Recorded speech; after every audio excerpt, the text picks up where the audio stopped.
Amen, non? Ok. Nous allons prier le Seigneur pour la parole. Père très saint, Dieu tout-puissant, le Créateur de toute l'éternité, le Seigneur de gloire, le Dieu tout-puissant, le Dieu d'Abraham, le Dieu d'Isaac et de Jacob. Seigneur, merci pour cet rassemblement. Merci pour ces moments, Seigneur, favorables, Père éternel et Dieu, que tu nous exauces.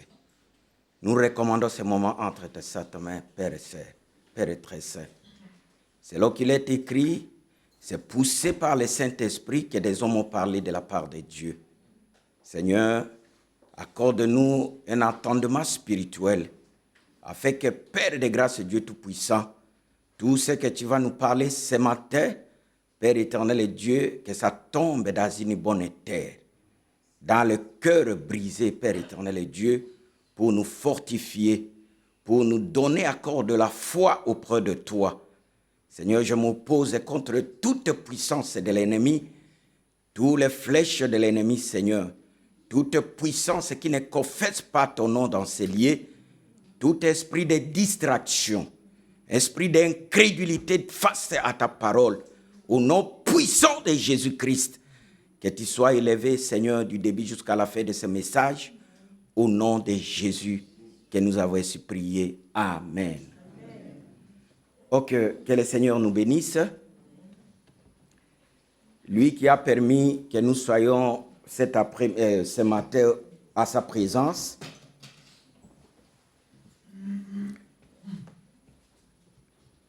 Il est dit, les bontés de l'Éternel ne sont pas épuisées,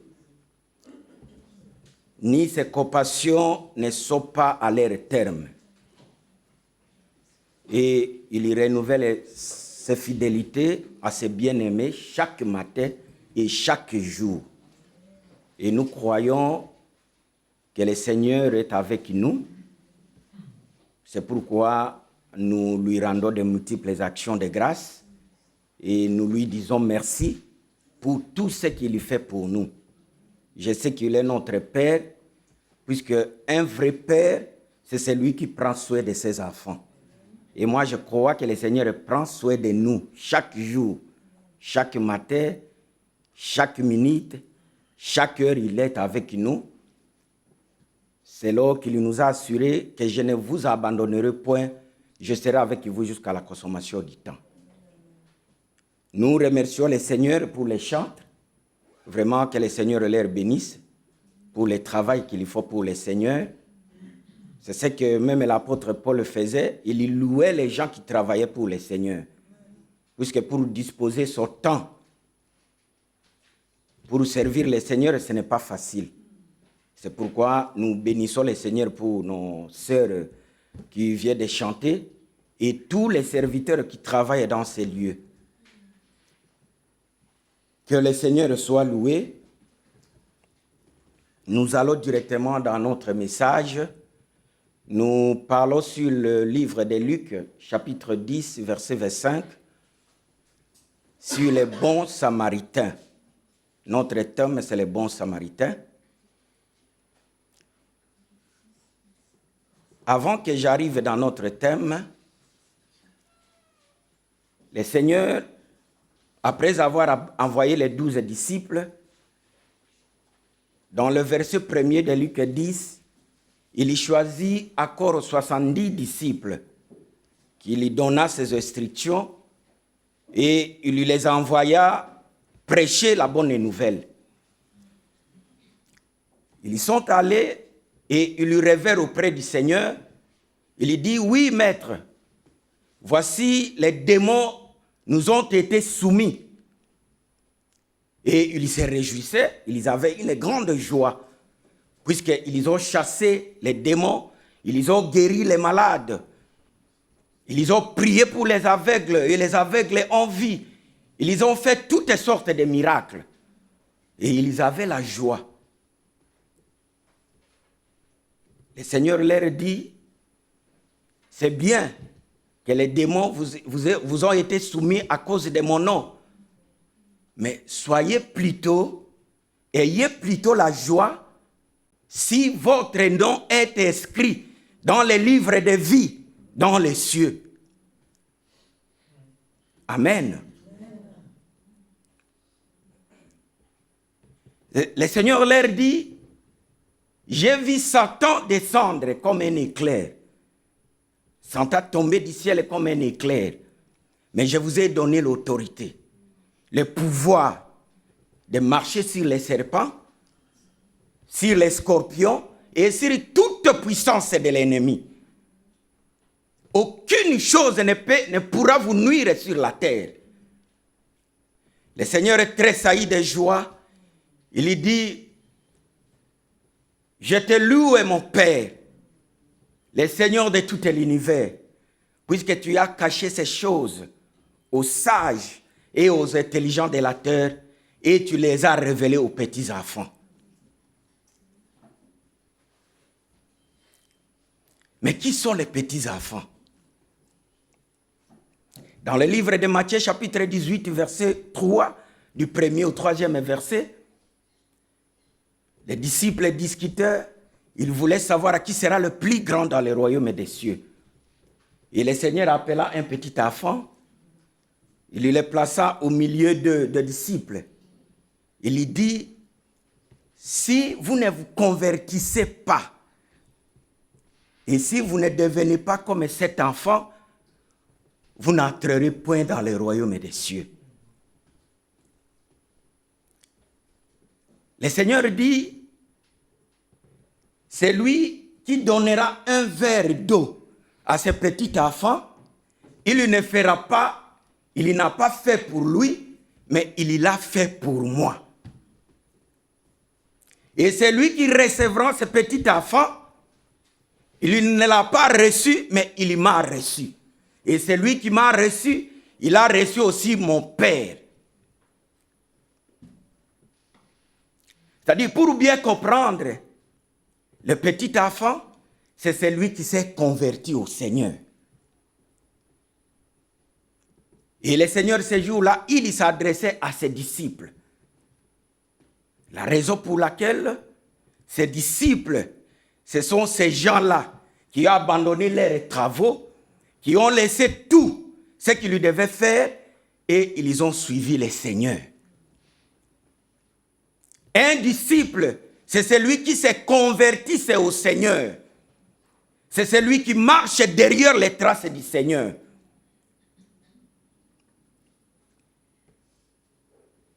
C'est celui premièrement qui aime Dieu. Et il sert Dieu. C'est celui-là qui est des disciples. Et vous allez comprendre, le Seigneur dit, si quelqu'un reçoit l'un de ses plus petits, il ne l'a pas reçu, mais il m'a reçu. Et celui qui m'a reçu, il a reçu celui qui m'a envoyé. Il dit, chaque fois que vous faites du bien à ces plus petits, vous ne le faites pas pour eux, mais vous le faites pour moi, le Seigneur. Ces jours-là, ils vont me demander, Seigneur, où est-ce que nous t'avons vu dans la prison et nous t'avons visité? Où est-ce que nous t'avons vu malade et nous sommes allés te visiter auprès de toi? Il dit, chaque fois que vous allez visiter le prisonnier, que vous faites du bien aux pauvres, vous ne le faites pas pour eux, mais vous le faites pour moi. Je pense que j'ai conclu un peu le message que je vais donner ce matin. C'est-à-dire, chaque fois que nous pratiquons du bien envers le disciple du Seigneur, envers ceux qui se sont convertis vers le Seigneur, nous ne le faisons pas pour eux, mais nous le faisons pour le Seigneur. Dans le verset 25 de Luc chapitre 10, nous entrons dans notre message. Un docteur de la loi qui se leva et il demanda au Seigneur, « Seigneur, que dois-je faire pour hériter la vie éternelle ?» Mais c'est une bonne question. Et la Bible dit, C'était pour éprouver Jésus qu'il lui demanda. La question était bonne, mais il y avait une intention derrière la question. Le Seigneur lui dit, qu'est-il écrit dans la loi? Qu'est-il lis-tu? Le docteur de la loi répondit, tu aimeras le Seigneur ton Dieu de tout ton cœur, de toute ton âme, de toute ta force et de toute ta pensée, et ton prochain comme toi-même. Le Seigneur dit, tu aimeras ton prochain, tu aimeras le Seigneur ton Dieu. C'est-à-dire, c'est quelque chose qui est personnel. En réalité, la loi du Seigneur ou les commandements du Seigneur, ou bien quand nous prêchons la parole, nous prêchons pour toute l'assemblée. Mais la parole de Dieu est individuelle. C'est-à-dire, chacun doit répondre personnellement devant le Seigneur. Il dit, tu aimeras le Seigneur et ton Dieu. C'est-à-dire aimer ton Dieu. Ce n'est pas vous aimerez le Seigneur et votre Dieu, mais tu aimeras le Seigneur et ton Dieu. C'est une responsabilité particulière de chacun envers son Seigneur. Donc chacun doit montrer son amour envers son Dieu. Ce n'est pas puisque qu'est-ce que nous allons faire pour aimer Dieu, mais qu'est-ce que je dois faire par rapport à mon amour envers le Seigneur. C'est une interpellation. Amen. De tout ton cœur, de toute ton âme, de toute ta force et de toute ta pensée. C'est-à-dire, nous devons aimer le Seigneur dans notre âme. Comment je vais manifester l'amour du Seigneur dans mon âme? Ce jour-là, le Seigneur Jésus dit, l'homme ne vivra pas seulement du pain, mais de toute parole qui sort de la bouche de l'Éternel. Quand le Seigneur dit de l'âme, ou bien de l'homme, il ne dit pas du masculin, mais il se réfère au commencement. Au commencement, Dieu créa l'homme à son image et à sa ressemblance. C'est que l'homme qui a été créé, cet homme-là n'avait pas de sexe. Amen. Au commencement, Dieu créa l'homme à l'image et à la ressemblance de Dieu. C'est cet homme-là que le Seigneur nous demande de l'amour. C'est le véritable homme que le Seigneur a créé à son image et à sa ressemblance. Et notre âme, qui représente le vrai homme dans nous, nous devons l'alimenter par la parole de Dieu. Nous devons manifester cet amour à la lecture de la parole, à la prière, c'est-à-dire nourrir notre âme. De la même manière que nous nourrissons notre corps, nous devons aussi nourrir notre âme. C'est-à-dire de la même manière que nous protégeons notre corps, notre chair, c'est de la même manière que nous devons protéger aussi notre âme par l'amour du Seigneur. Il dit de toute ta force et de toute ta pensée.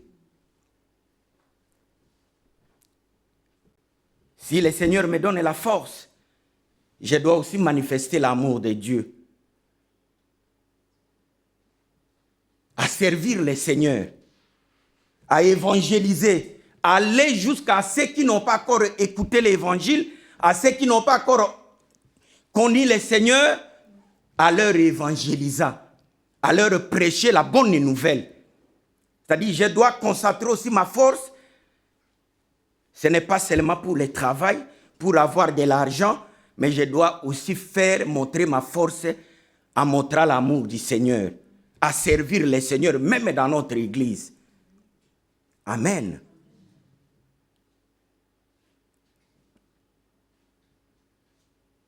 C'est-à-dire parler du cœur, de l'âme, de la pensée, C'est-à-dire, le Seigneur voulait que nous ne soyons seulement pas focalisés sur les choses de ce monde, mais nous devons aussi chercher les choses spirituelles.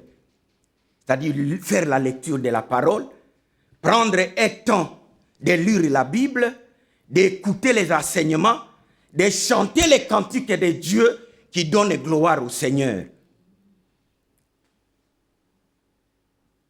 C'est-à-dire, nous devons nourrir notre corps, nous devons nourrir, notre âme et notre cœur. Puisque le Seigneur dit ce jour-là, c'est du cœur qui sortent les mauvaises choses. C'est du cœur qui sortent des mauvaises pensées. Et si notre cœur est nourri par la parole de Dieu, je sais que tout ce que nous allons faire, ça sera aligné à la gloire de Dieu.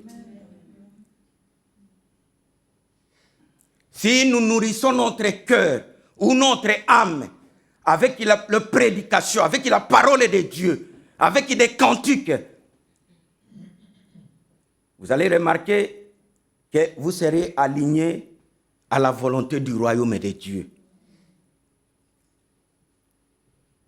Le Seigneur lui dit, oui, tu connais parfaitement la loi. Tu es un expert de la loi. Mais cela ne suffit pas seulement de connaître la loi, de connaître la Bible, d'avoir la connaissance exacte de la Bible. Mais il faut que tu le fasses. Puisque si tu le fais, tu vivras. Amen. Cet homme était un docteur de la loi. C'était un expert. Il connaissait parfaitement la loi de Moïse.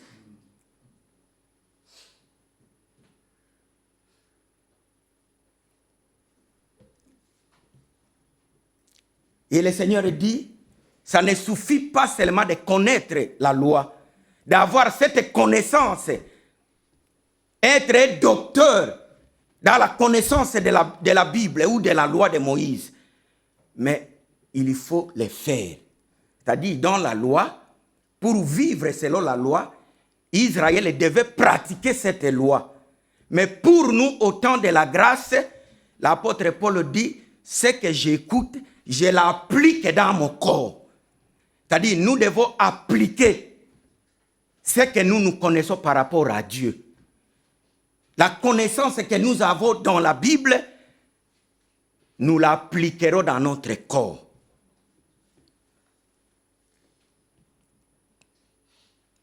Le Seigneur lui dit, tu as bien répondu. Lui dit Jésus, fais cela et tu vivras. Mais comme il avait d'autres intentions, il voulait se justifier.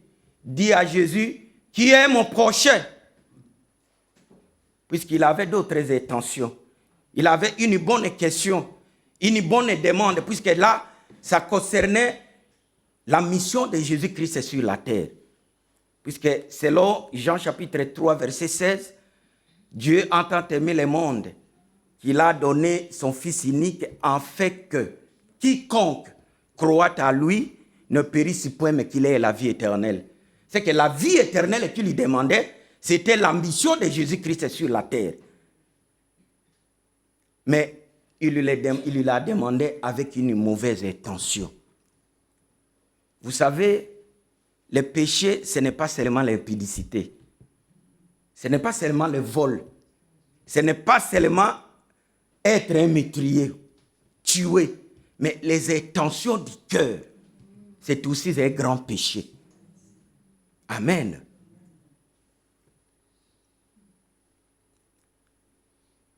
Il lui parlait de l'amour. Mais est-ce que, en réalité, cet expert de la loi, est-ce qu'il avait de l'amour? Puisqu'il avait d'autres intentions. Lui qui était l'expert de la loi, il lui prêchait la loi de Moïse. Il lui montrait aux gens la loi de Moïse. Mais Jésus, quand il vient, Jésus vient aussi avec la loi. Il lui prêche aussi la loi. Puisque en réalité, Jésus n'est pas venu abolir la loi, mais il est venu accomplir la loi. C'est que Jésus n'était pas en dehors de la loi de Moïse. Mais pourquoi cet homme avait ces intentions? Amen. C'est ce qui nous arrive. Puisque parler de l'amour, selon Jésus, c'est aimer ton prochain comme toi-même. Aimer ton prochain comme toi-même. Ça arrive, je peux commettre une erreur. Aujourd'hui, je demande pardon au Seigneur. Encore, je demande pardon. Je peux commettre encore une erreur, je demande pardon. Et je me rassure que le Seigneur m'a pardonné. Mais si le frère que le Seigneur a mis auprès de moi, s'il commet une erreur, il commet un péché, est-ce que je vais lui pardonner comme le Seigneur m'a pardonné? C'est là où il y a les problèmes. Amen. C'est là où il y a les problèmes. Aimer ton prochain comme toi-même. La fois passée, nous avons parlé que le seul commandement que le Seigneur nous a donné, c'est l'amour. Le Seigneur nous a donné l'amour envers Dieu. C'est comme cet expert de la loi répond, aimer ton Dieu de tout ton cœur, de toute ta pensée, de toute ton âme et de toute ta force. Et ton prochain comme toi-même. C'est-à-dire, de la même manière que nous allons aimer Dieu, c'est de la même manière que nous aimons aussi le frère ou la sœur que le Seigneur a mis auprès de nous. Et cet amour doit être comme j'aime mon propre corps. Comme je m'aime moi-même. C'est pour cela, c'est là que ça devient très difficile. Puisque s'il y a des divisions dans le monde, il y a des divorces, il y a des problèmes dans les communautés, c'est à cause de cet amour-là. Je suis votre frère si je marche dans les biens comme vous le voulez.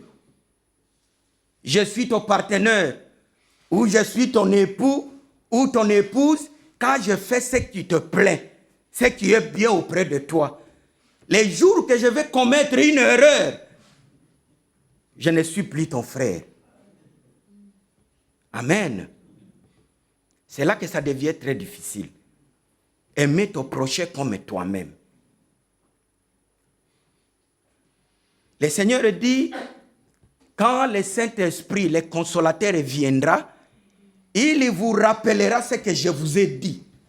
Bien-aimé, l'importance du Saint-Esprit est que quand mon frère commet un péché, le Saint-Esprit va me rappeler que c'est ton frère. Il faut que je prie pour lui. Amen. Souvent, vous allez remarquer, même dans les églises et dans des communautés, les gens n'affichent pas leur caractère avec peur qu'ils soient rejetés par d'autres frères. Et ça forme maintenant des hypocrites. La vie que nous vivons dans l'église, ce n'est pas celle que nous vivons dans nos maisons. C'est-à-dire, on change la vie. Mais le Seigneur a besoin des hommes et des femmes convertis. Le Seigneur n'est pas venu pour nous condamner. Ce jour-là, quand on la porte, quand on la présente devant cette femme qui était affranchie de lit, la Bible dit, je ne te condamne plus, mais va et ne pêche point. Bien aimé, là où il y a l'amour, il y a aussi la conversion. Amen. Là où il y a l'amour, il n'y a pas de péché. Puisque c'est par amour que le Seigneur nous a justifiés. Nous ne sommes pas justifiés puisque nous sommes parfaits, non. C'est comme le pasteur vient de le dire dans sa prière. Nous sommes justifiés et nous sommes une assemblée de saints par rapport à la justification que le Seigneur Jésus-Christ a fait sur la croix. Quand Jésus regarde, quand le Seigneur nous regarde, il nous voit au travers de son Fils Jésus-Christ. Et il nous voit comme des hommes parfaits. Mais c'est un amour. Et cet amour-là, tant que le Seigneur marchait avec Israël, le Seigneur ne l'a pas manifesté. Puisque au temps de la loi de Moïse, c'était dent pour dent, œil pour œil. C'était le pratique de la loi des talions. Mais aujourd'hui, le Seigneur, miséricordieux qu'il est, nous commettons des bêtises. Mais le Seigneur nous protège toujours. Le Seigneur nous garde. Amen.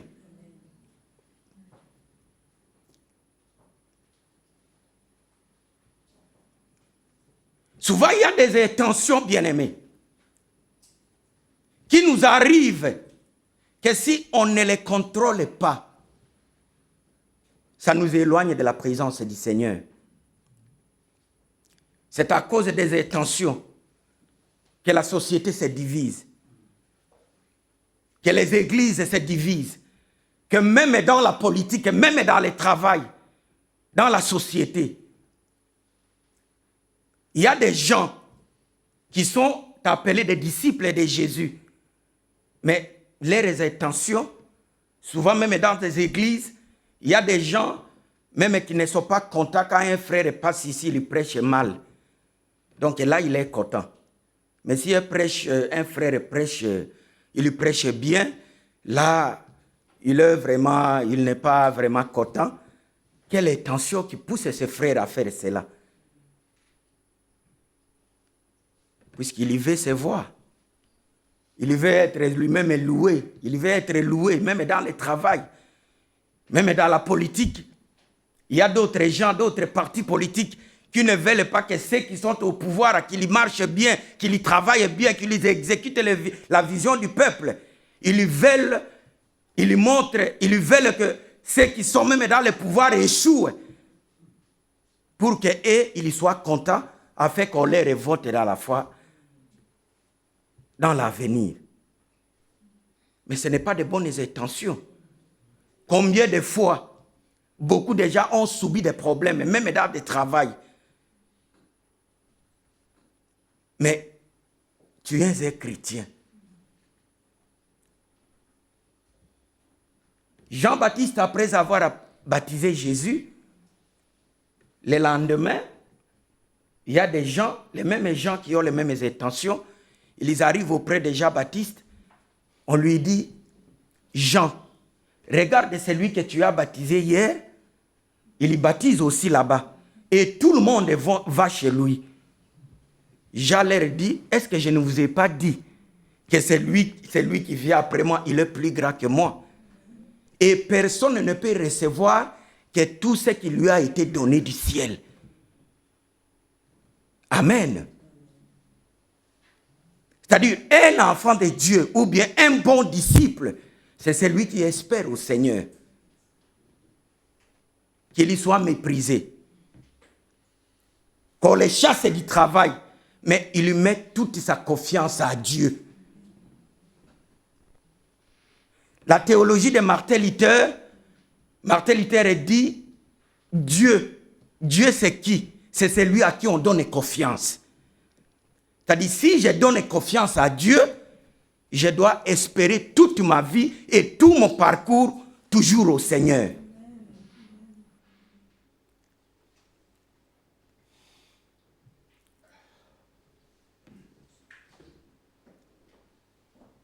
Jésus reprit la parole et dit,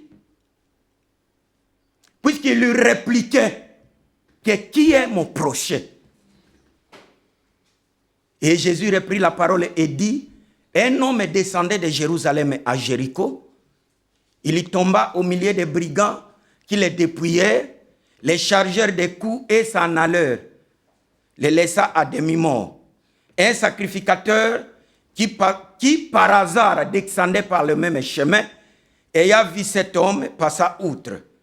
Un lévite qui arriva aussi dans ces lieux, l'ayant vu, passa outre. Mais un Samaritain qui voyageait, étant venu là, fit émis de compassion lorsqu'il les vit. Le Seigneur dit à cet expert de la loi, à ce docteur de la loi, puisque le Seigneur lui a dit, faites tout ce que la loi te commande et tu vivras. Et comme il voulait éprouver le Seigneur, il voulait faire tomber Jésus. Puisqu'il ignorait ce qui était Jésus. Et il lui répliqua, qui est mon prochain? C'est à ce moment-là que le Seigneur lui montre. Il lui dit, un homme était sorti de Jérusalem, il descendait vers Jéricho. C'est que Jérusalem était en haut et Jéricho était en bas. Au milieu du chemin, il tomba au milieu des brigands. Les brigands qui les dépouillaient, les chargeant des coups et laissa cet homme à demi-mort. Le Seigneur dit, un sacrificateur qui passa par hasard, c'est-à-dire, c'est par hasard qu'il est passé dans ce chemin. Souvent, les gens négligent. Ils négligent les autres. Ah non, celui-là, c'est par hasard. On s'est rencontrés, on est des collègues du travail. Mais est-ce que tu sais pourquoi le Seigneur t'a envoyé dans cette société?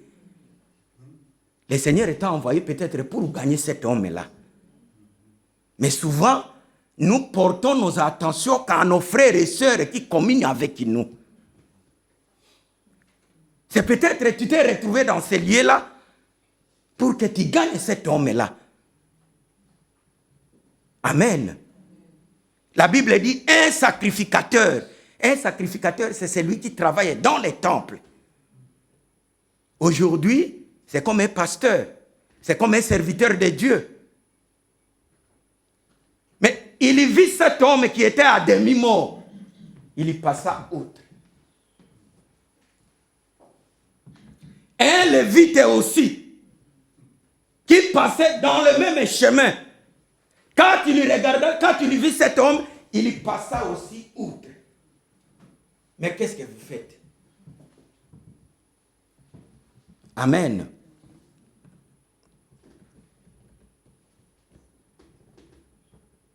Est-ce que nous connaissons réellement le Seigneur que nous servons? Puisqu'il est dit, comment vous allez aimer le Dieu qui est esprit qu'on ne voit pas? Et tu négliges ton frère que tu vois. Un frère, ce n'est pas seulement celui qui prie avec nous dans l'église de Créteil, mais tout ce que le Seigneur a mis dans notre chemin. Il a aussi besoin de ce que nous savons.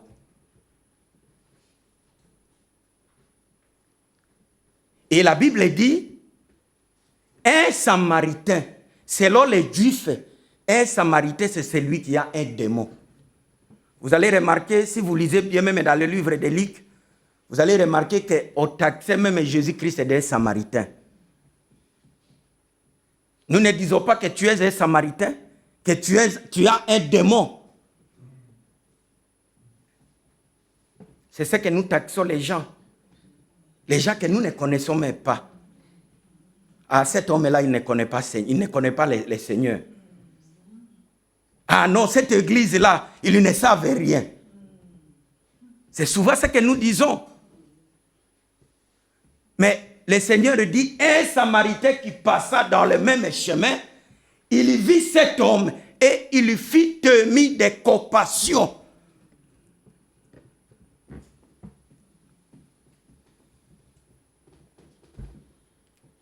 Je pense que cette parabole, Jésus parlait de lui-même. C'est lui qui est le véritable Samaritain. C'est lui qui était témoin de compassion envers son humanité. Il était témoin de compassion, c'est pourquoi il a donné sa vie pour nous sauver. Il a accepté tout, l'humiliation, le mépris. Ésaïe prophétise, qui a cru à ce qui nous a été annoncé? Mais c'est lui le bon Samaritain.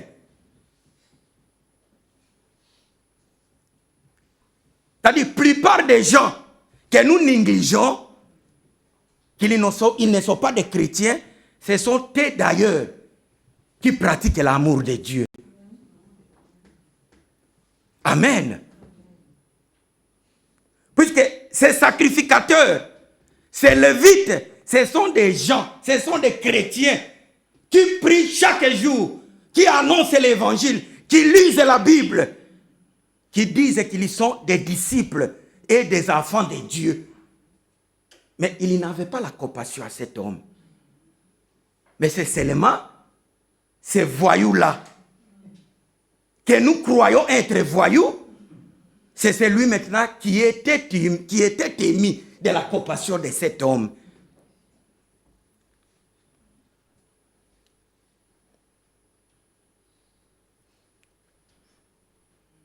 Il s'approcha de cet homme, il y descendit de sa monture et il y lava le pleurs de cet homme. Il y versa du vin et de l'huile dans ses plaies et il les chargea dans sa propre monture. Il l'amena dans une hôtellerie pour qu'on prenne soin de lui. Le lendemain, le bon samaritain vient, il lui laisse 2 deniers entre les mains de l'hôtelier et il lui dit, prends soin de cet homme. Tout ce que tu vas dépenser, quand je reviendrai, je te le rendrai.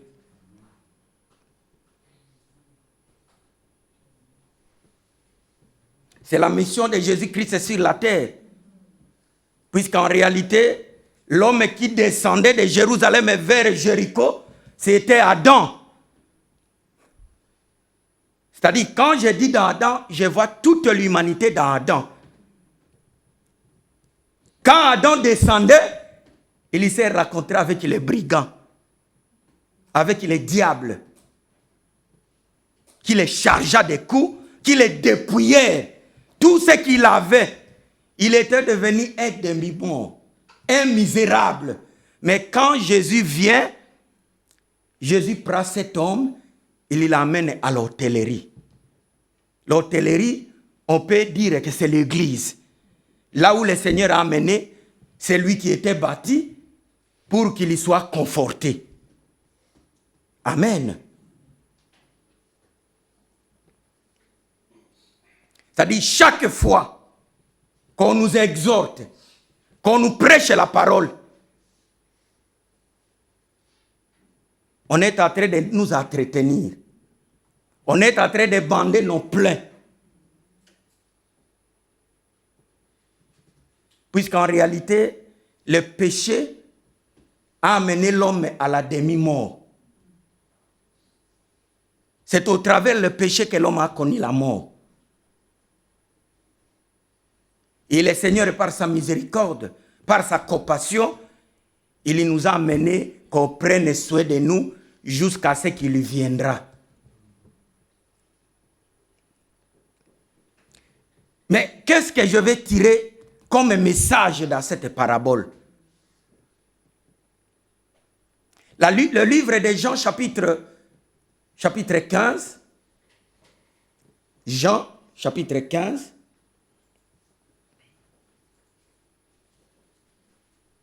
Jean 3, pardon. 1 Jean, chapitre 3, verset 15. 1 Jean, chapitre 3, verset 15.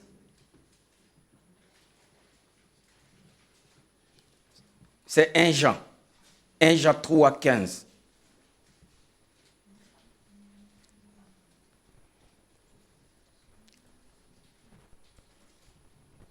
Quiconque est son frère est un métrier. Et vous savez qu'aucun métrier n'a la vie éternelle demeurant en lui. Nous avons connu l'amour à ce qu'il a donné sa vie pour nous. Nous aussi, nous devons donner notre vie pour les frères.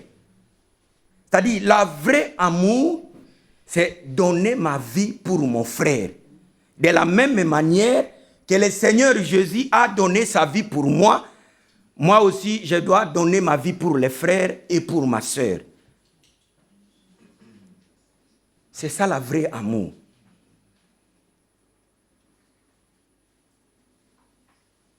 Jésus demanda à cet homme, à cet expert de la loi, mais qui est mon prochain?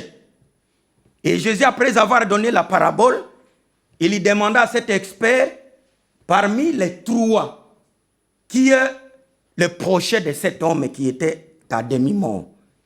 Il dit, mais c'est lui qui a pratiqué la miséricorde.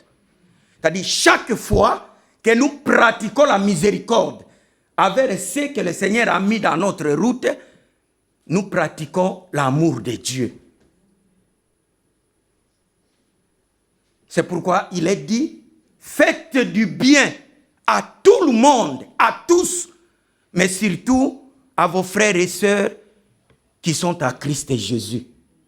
C'est-à-dire, l'amour de Dieu, nous la pratiquons à tout le monde, à tous ceux que le Seigneur a mis dans notre parcours.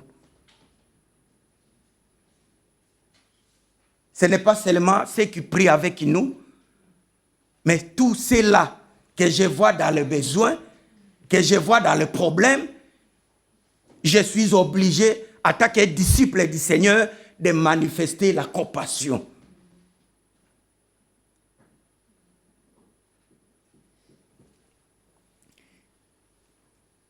Écoutez ce que dit dans le verset 17. Si quelqu'un possède le bien du monde et que voyant son frère dans le besoin et lui ferme ses entrailles, comment l'amour de Dieu demeure-t-il en lui?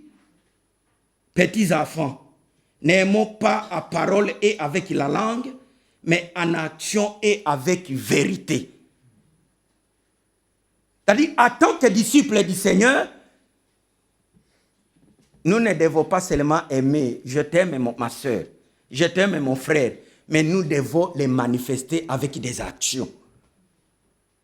Quand mon frère est dans les besoins, quand ma soeur est dans les besoins, quand il y a un problème, même si mon frère, aujourd'hui, il dit, je ne viens plus dans l'église, mais par l'amour de Dieu, je dois chercher pourquoi le frère ou la soeur ne vient plus dans l'église. Aujourd'hui, c'est chacun pour soi, Dieu pour tous. Amen. Amen. C'est chacun pour soi, Dieu pour tous. Si je m'écarte de la voie du Seigneur, donc là, ça me regarde moi-même. Ça ne regarde pas mes frères. Puisque je suis frère quand je viens dans l'église. Je suis frère quand je suis en bonne santé. Je suis frère quand je n'ai pas de problème. Il est dit, le monde entier est sous la prise du diable. Ça peut arriver que je suis visité par l'esprit mauvais. Et je m'écarte du chemin du Seigneur. Mais est-ce que les frères vont me poursuivre? Ils vont prier pour moi. Ils vont faire tout de me ramener dans le bon chemin. C'est ça l'amour, mon frère. L'amour, ce n'est pas seulement à parole. Ce n'est pas seulement j'aime mon frère. Bonjour ma soeur. Bonjour mon frère Eric. Non. Mais l'amour, c'est quand je vois mon frère Adrien est dans des sérieux problèmes. Je dois savoir pourquoi mon frère devient comme ça. Et le Saint-Esprit va me rappeler ce que le Seigneur, ce que l'Esprit dit à l'Église.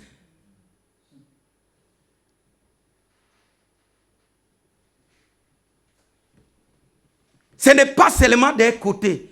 Puisque aujourd'hui, la compréhension de l'amour, c'est seulement quand quelqu'un fait du bien.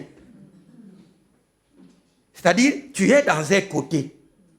Ce n'est pas bon, ce n'est pas mal. C'est très bien. Quand nous marchons tous dans la voie du Seigneur. Quand nous pratiquons le bien. Mais si je m'écarte du bon chemin,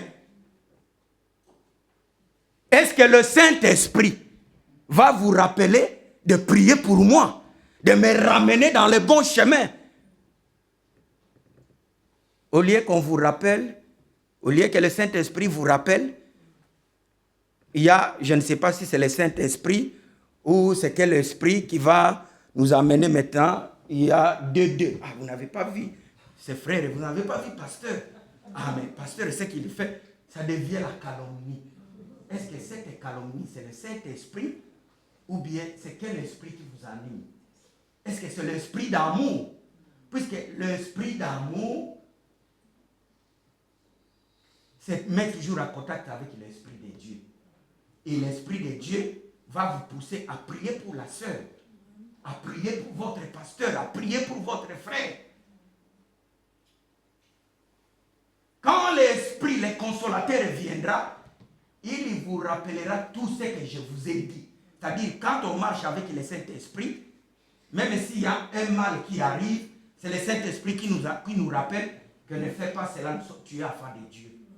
C'est le Saint-Esprit qui nous rappelle, non, ce que le frère a fait ou la sœur a fait, prie pour lui, il est enfant de Dieu.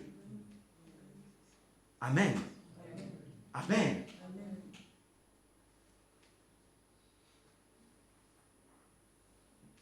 Souvent dans nos couples, on a toujours l'amour d'un côté. Quand la sœur fait du bien, il marche bien, ah oui, c'est une bonne épouse. Ouais, c'est un bon frère et c'est mon mari. C'est ma femme. Mais si le frère s'écarte, j'oublie tous les biens qu'il a fait pour moi. Tous les parcours qu'on a fait pendant 15 ans, pendant 10 ans, pendant même une année. Puisque, vous savez, le Saint-Esprit, même si tu fais du bien, même une fois pour moi, le Saint-Esprit rappelle. Et c'est par le Saint-Esprit que nous reconnaissons que le Seigneur nous a sauvés. C'est pourquoi ça, le Saint-Esprit, personne ne peut adorer Dieu. C'est l'Esprit qui nous rappelle.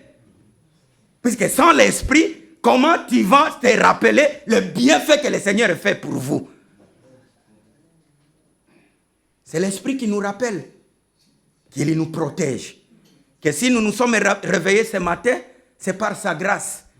Puisqu'il y en a beaucoup. Aujourd'hui, ils ont fait des plans, ils ont fait des projets, des voyages, ou de faire quelque chose, mais pendant la nuit, ils se sont retrouvés dans les hôpitaux. Beaucoup sont même dans les bonbonnes. Mais si aujourd'hui nous avons la grâce de Dieu, si nous parlons, si nous nous sommes réveillés, d'abord la capacité de voir, la capacité d'attendre, mais tout ça vient de Dieu. Est-ce que vous n'avez jamais vu quelqu'un qui était bien portant? Vous étiez avec lui le soir, mais le matin, tu pars, on te dit qu'il est mort. Mais si nous vivons, c'est par la grâce de Dieu. Il est dit, c'est lui-même qui nous donne l'être et le mouvement. C'est que même que je me réveille le matin dans mon lit, mais c'est le Seigneur qui l'a voulu. Et pour savoir tout cela, le bienfait de l'Éternel, c'est par l'Esprit de Dieu. Quand vous êtes conduit par l'Esprit, l'Esprit va vous amener à aimer Dieu et à aimer ton prochain.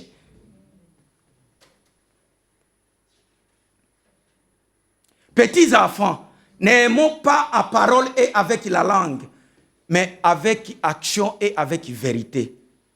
Par là, nous connaîtrons que nous sommes de la vérité et nous rassurerons nos cœurs devant lui.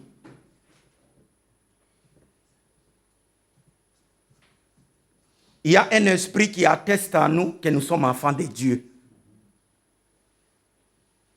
Quand nous pratiquons la vérité, quand nous pratiquons l'amour de Dieu, nous nous rassurons que nous sommes enfants de Dieu et nous sommes disciples de Jésus-Christ. Car si notre cœur nous condamne, Dieu est plus grand que notre cœur et il connaît toutes choses. C'est-à-dire, le Seigneur connaît toutes nos actions, tout ce que nous faisons. Et si notre cœur nous condamne, même si nous ne sommes pas devant les frères, même si nous ne sommes pas dans l'église, même si nous ne sommes pas devant les pasteurs, si mon cœur me condamne, mais la Bible dit, Dieu est plus grand que notre cœur. Comment sera cette condamnation? Bien-aimés, Si notre cœur nous condamne, ne nous condamne pas, nous avons de l'assurance devant Dieu. Quoi que ce soit que nous demandions, nous le recevons de lui parce que nous gardons ses commandements et que nous faisons ce qui lui est agréable. Faire ce qui est agréable au Seigneur, c'est pratiquer l'amour de Dieu. Ce n'est pas autre chose, ce n'est pas grave. C'est avoir de l'amour envers Dieu et envers ton prochain. Puisque là où il y a l'amour, Dieu enseigne. Dieu nous enseigne chaque dimanche, chaque mardi, puisqu'il y manifeste de l'amour. Même dans nos couples, si j'aime ma partenaire, je sais que s'il tombe dans une erreur, moi je sais que c'est une erreur, au lieu de la condamner, je dois l'enseigner. Je dois l'enseigner. Lui montrer avec amour que le chemin là où tu parles, là, le chemin que tu as pris, ce n'est pas un bon chemin. Et par l'amour de Dieu, elle va retourner. Puisque le Seigneur nous prêche par amour. Si on a la prédication, c'est par amour du Seigneur.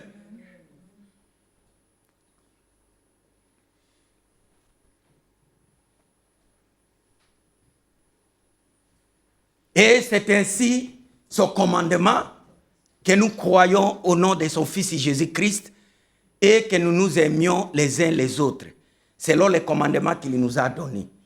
C'est lui qui garde ses commandements, demeure en Dieu et Dieu en lui.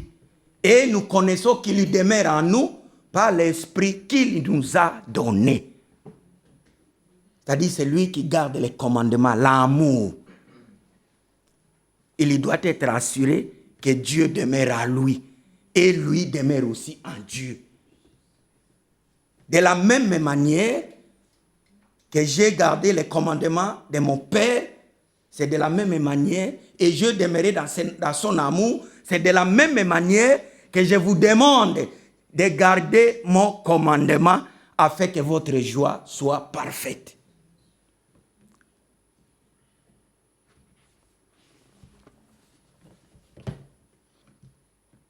Comment je dirais que j'aime le Seigneur si j'aime mon frère qui est à côté de moi?